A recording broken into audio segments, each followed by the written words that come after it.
युद्ध आ युद्ध पूर्व अमेरिका तैयारी कर साराणी यार ब्लूप्रिंट इज्राएल पहुंची सारी 65 टन बारूद सेबटे अमेरिका राष्ट्रपति स्पष्ट करिसेंती ईरान डील न कले खूब शीघ्र सामना करिबा सबुठारु भयंकर आक्रमण जहाँ केबे विश्व में कौनसी राष्ट्र कल्पना भी करि नथिबे। ए सब भितरे चीन स्पष्ट करिछि वर्तमान युद्ध जो मोड़े रही ईरान को अटकाइबा असंभव।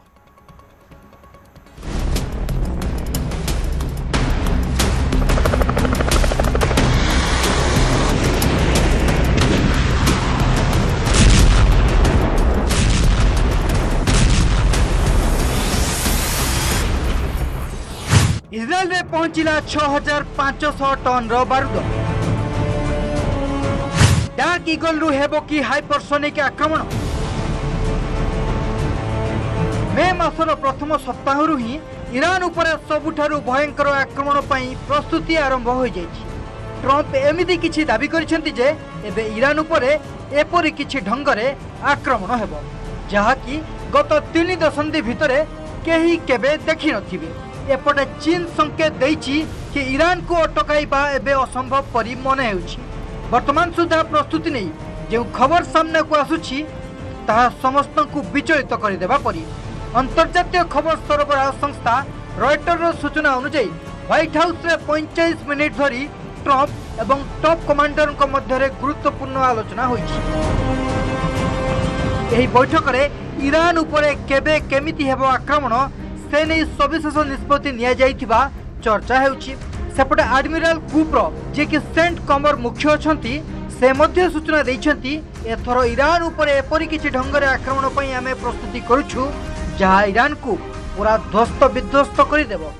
अमेरिकार एपरि आक्रामक रूप भितरे ईरान दैछि कड़ा चेतावनी यदि ईरान उपर कोनोसी प्रकार मिसाइल बोमा किंबा कोनोसी प्रकार एयर स्ट्राइक हैला मिडिल ईस्ट रे थिबा अमेरिकार 60 जाक सैन्य अड्डा को ईरान ध्वंस करदेव। एसब भितर खबर एपरि भी आसी अमेरिका इज्राएल रे 6500 टन गोला बारूद पहुंचाई देछि।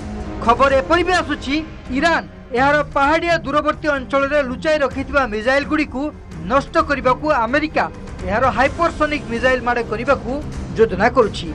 यार अर्थ एक भयंकर युद्ध को नहीं प्रस्तुति पूरा चूड़ांत आ प्रति क्षण बदली जाउछि युद्धर मोड़। एसब भितर आसतु नजर पकाइबा ट्रंप को व्हाइट हाउस रे 45 मिनिट बैठक उपर। बैठक में ट्रंप अमेरिकार शीर्ष कमांडर मानक सहित हाई लेवल मीटिंग करबा पर स्पष्ट हो जाउछि आगकू खूब शीघ्र अमेरिका ईरान उपर सबुठारु घातक आक्रमण करबाकू जाउछि। 45 मिनिट रे ईरान को नहीं फैसला। तेहरान उपर डबल अटैक रो प्रस्तुति। ईरान युद्ध वास्तव में एते भयंकर हो जाइछि जहाँ पूर्वरु केबे भी होई नथिला। 39 दिन रे इज्राएल और अमेरिकार भयंकर रक्ताक्त और विस्फोरक आक्रमण ईरान को ध्वंस विध्वस्त कर दैछि।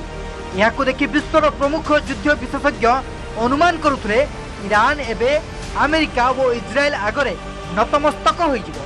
हेले आश्चर्यजनक कथा ईरान अमेरिकार समस्त अड्डा उपर को 4 गुण अधिक बेगरे आक्रमण नहीं घोषणा करिछि।